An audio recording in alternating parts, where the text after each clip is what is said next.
Okay sir. அடுத்ததாக வந்து பார்த்தீங்கன்னா, கொஞ்ச நாள் முன்னாடி எழுச்சி பயணத்தில் அவர்கள் சுற்றுப்பயணம் செஞ்சுட்டு இருக்காரு எடப்பாடியார் ஆமா. அவர்கள். அந்த சுற்றுப்பயணத்திறப்ப ஒரு மிக விரைவில் வந்து ஒரு மிகப்பெரிய கட்சி கூட்டணி வர போது, பிள்ளையார் சொல்லி போட்டுட்டாங்க. அப்படின்ற மாரி ஒரு விஷயத்த சொல்லியிருந்தாரு. அத வந்து ம். துணை முதலமைச்சர் அவர்கள் ஒரு விமர்சனத்த வச்சிருக்காரு.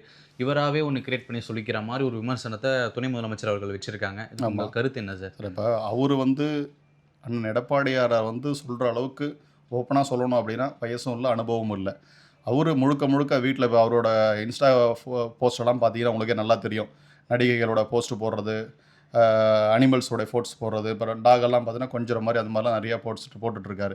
ஸோ இது மாரி அவரு எப்டின்னா, அந்த மாரி ஒரு இதுலயே இருக்கிறாரு. அவரு மக்களுடைய இது அவருக்கு தெரியாது. அதனால தான் இவரு எங்க அண்ணன் எடப்பாடியார் மக்கள சந்திக்கணும். அடிமட்ட லெவல்ல போய் மக்கள சந்திக்கிறதுக்காக போயிட்டுருக்காரு. அவர இது மாரி பேசுறது, தரைக்குறைவா பண்றது, அவருக்கு இதெல்லாம் இந்த மாரி அவர் சொல்லக்கூடிய கருத்துக்கள மாற்றா சொல்றது அப்டின்னா, இவருடைய அறியாமைய காட்டுது.